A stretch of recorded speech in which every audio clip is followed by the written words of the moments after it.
UPSC 2026 General Studies paper discussion today, and I will be dealing economy session. Firstly, I wanted to talk about today's paper.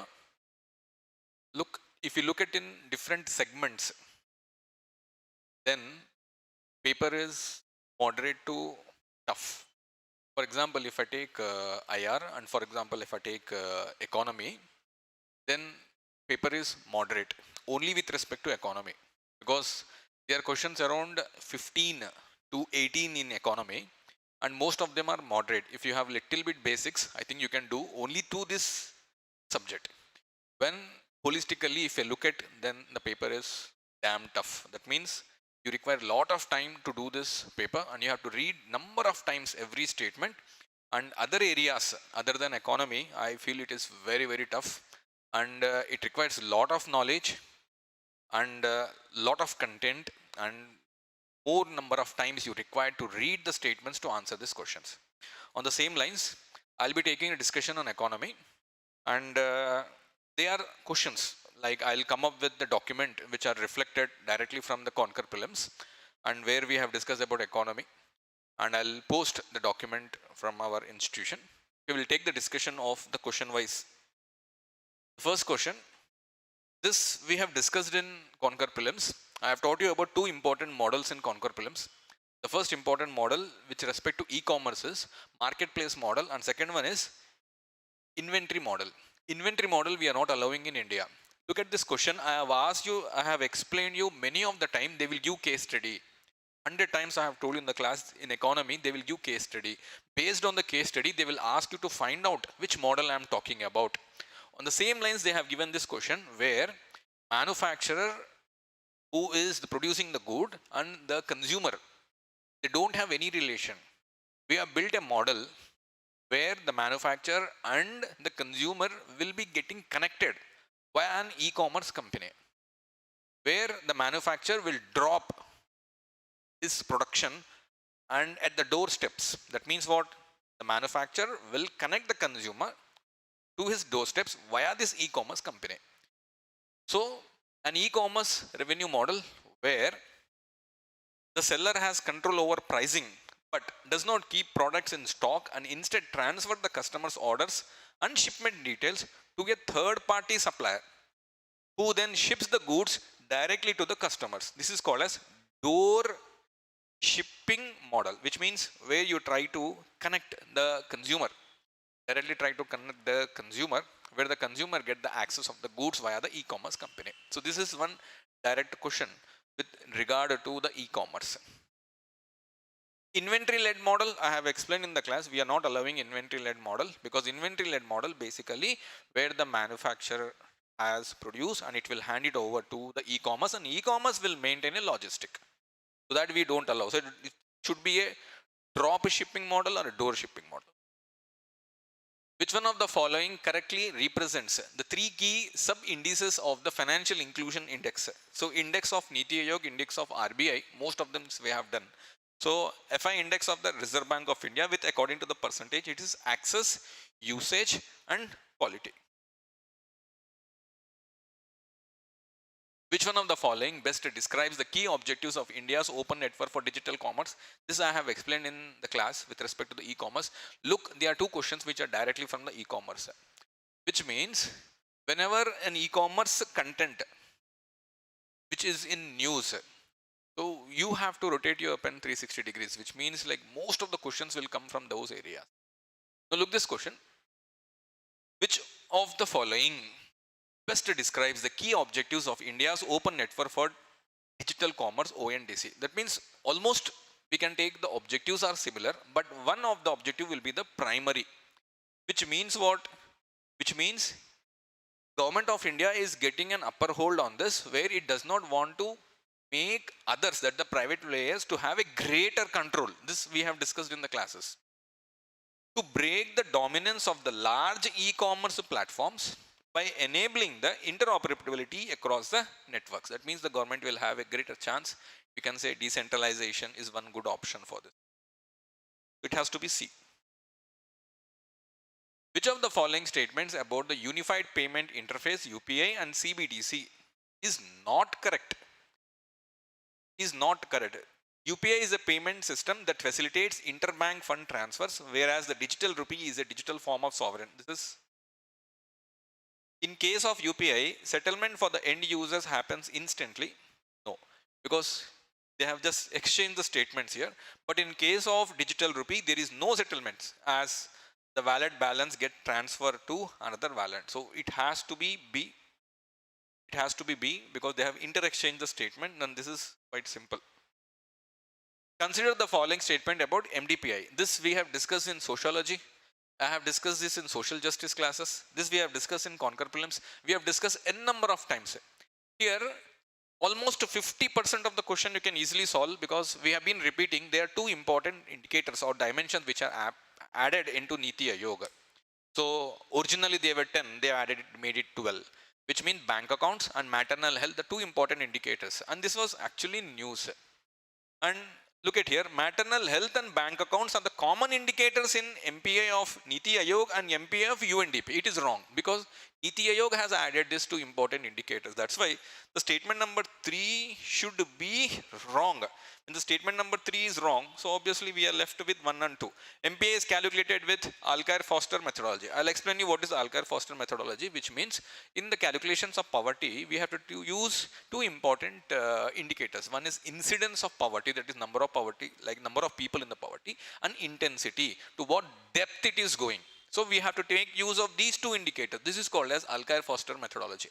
Next, MPA calculated by Niti Aayog has a total of 12. Yes, UNDP has 10 and Niti Aayog has 2 extra. So that's why second statement is correct.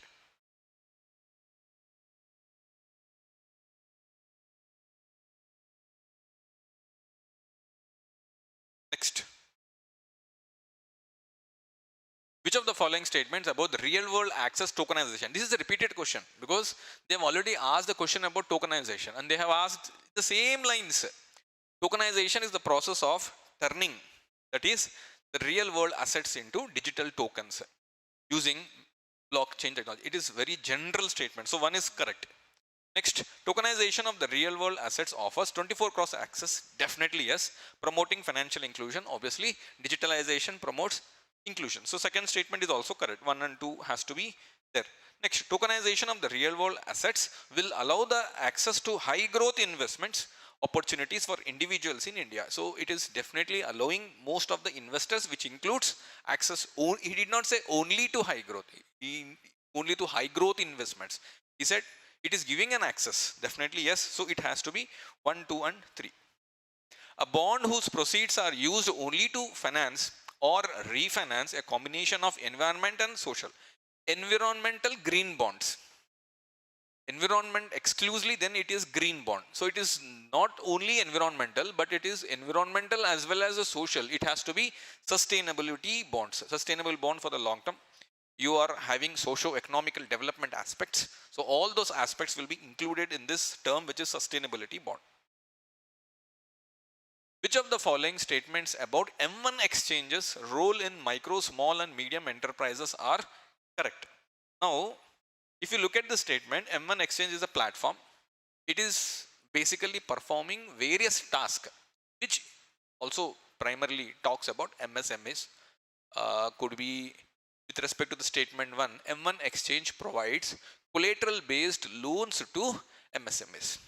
Now, does it provide collateral based loans? This is a statement. Second one, M1 exchange facilitates discounting of invoices and the bills of exchange for MSMEs. Next, M1 exchange functions as an credit rating agencies for MSMEs. So here, statement, if you look at, provides collateral based loans. Simple common sense. If we are talking about micro institutions, when we talk about micro institutions, basically micro institutions are the one who are not in a position make collaterals, that is securities. So in that basic thing, M1 provides collateral based. That means you can easily eliminate the option 1 because they are not collateral based, they are non-collateral based. So if you eliminate the option 1, so obviously 1 you can remove it, and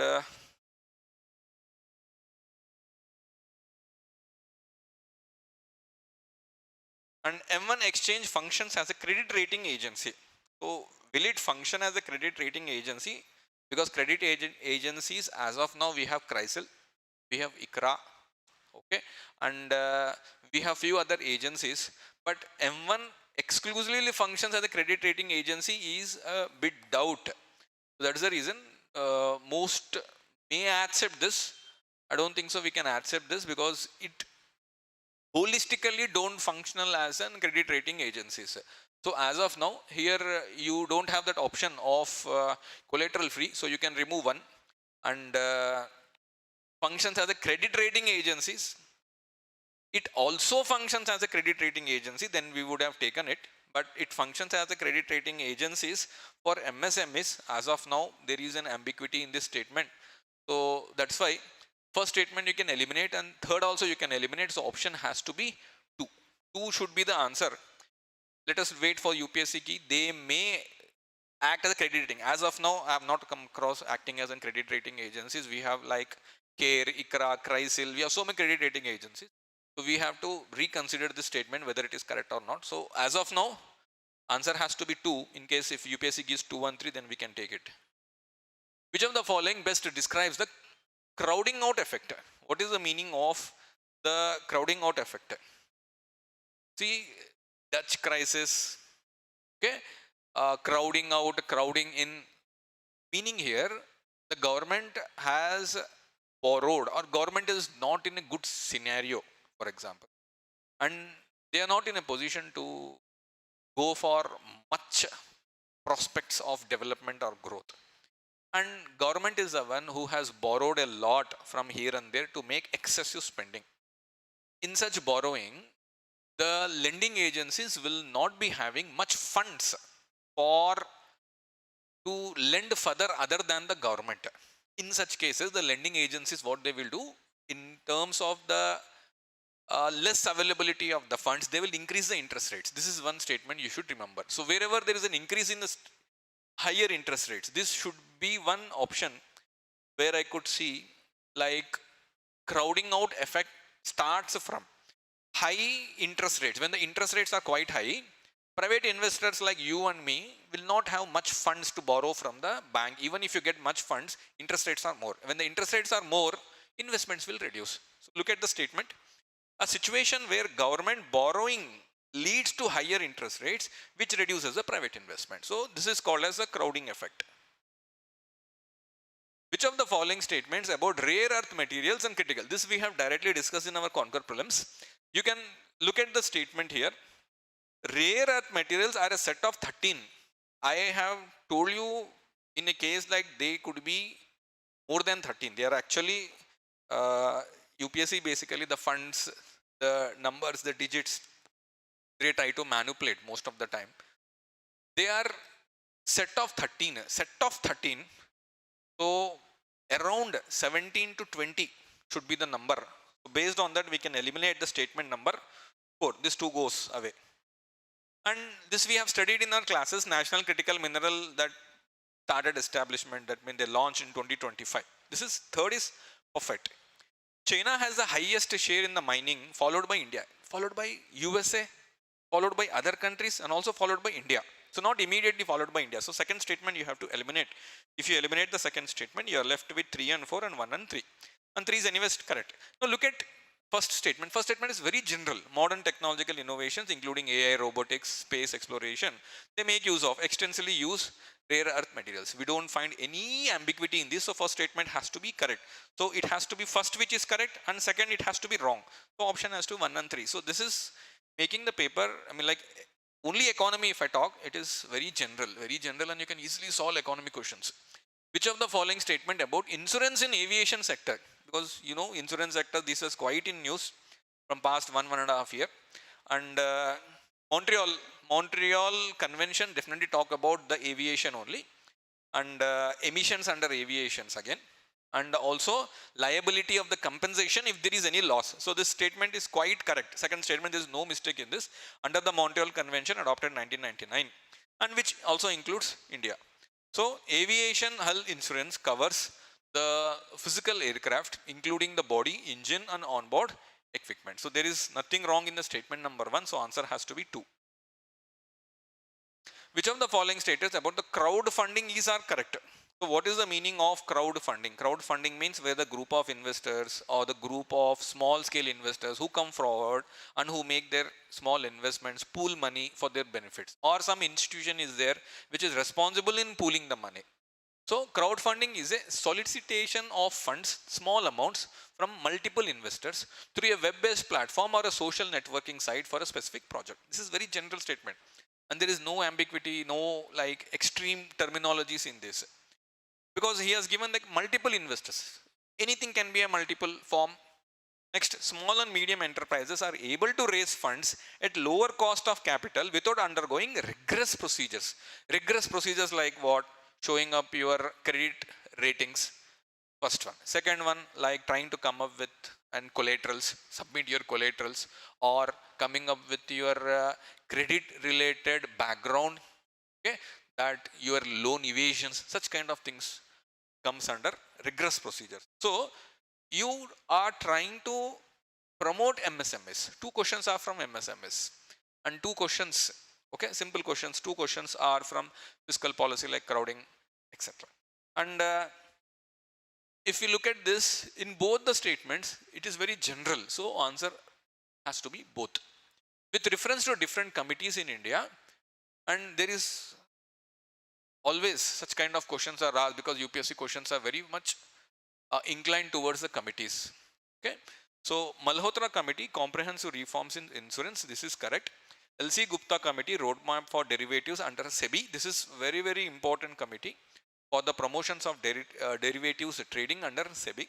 Urjit Patel Committee, generally what comes into your mind is inflation control, 4 plus or minus 2 is the ratio what you have to maintain.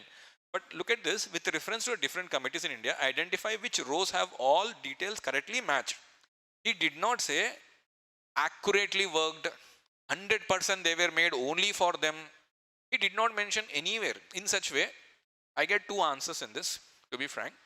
And one answer is about Urjit Patel, because roadmap for reforming bank lending to housing sector RBI. See, generally we studied Urjit Patel for inflation, flexible inflation targeting.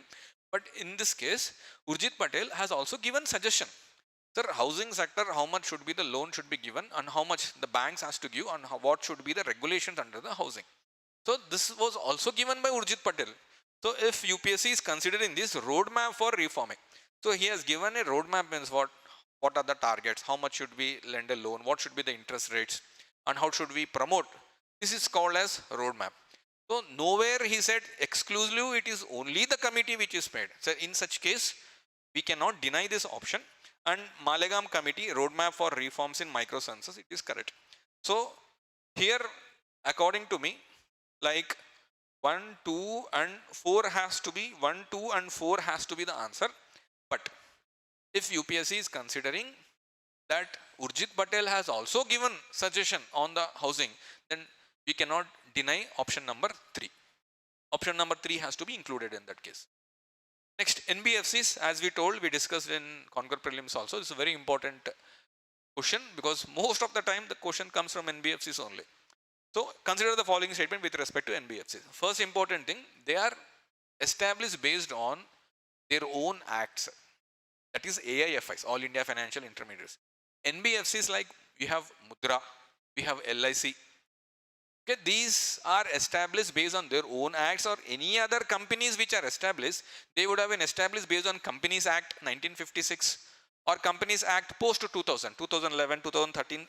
In there, it has been established. So look at NBFCs cannot accept demand deposit because they are not banks. Banks accept demand deposits. So he himself mentioned they cannot accept. So first statement is correct. Second, all the NBFCs operating in India have to register with them. No, they are established or registered under Companies Act, LIC, Mudra. These are established based on what? Their own act or fund, PM Mudra Yojana example. So second statement has to be wrong. So when you look at second statement, only 1 and 3 is left. NBFC form part of the payment and settlement system and can issue check on itself. Deposit insurance facilities. Is calculated. Statement ఇది కొంచెం statement wrong అయింది నాగరాజ్ గారు, కొంచెం statement wrong అయింది. just relook this one. I'm eliminating this one because was again by mistake it was copied here. So deposit insurance facility of DIGC is not available to the deposits of taking. So NBFCs form the part of payment and settlement system and can issue check drawn, because look at first and look at third. Look at first and look at third. Both either has to be pro or both either has to be con. If one is correct, other cannot be wrong. So in that way, if you are accepting one, then you cannot accept the statement 3. Deposit insurance facility are not available. It is true. Okay, so based on that, you just check which statement is correct. Consider the following statement: multidimensional poverty index, just we have discussed.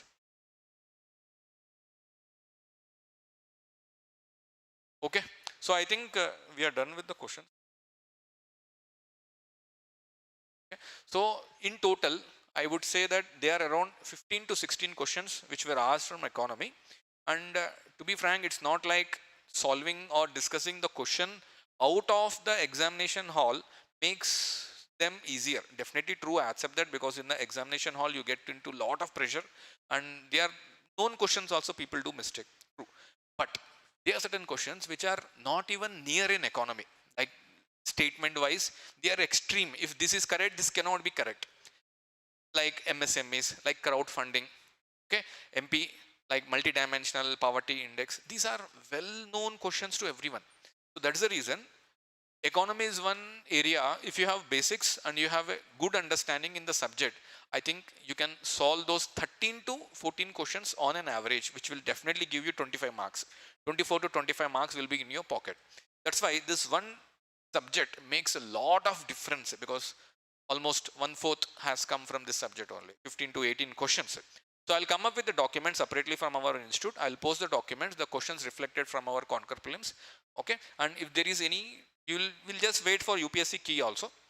Like 1 or 2 questions I said, like about Urjit Patel committee, they may not accept it, and on what lines UPSC will take. Okay, so thank you so much for taking this session, and we'll meet for other subject.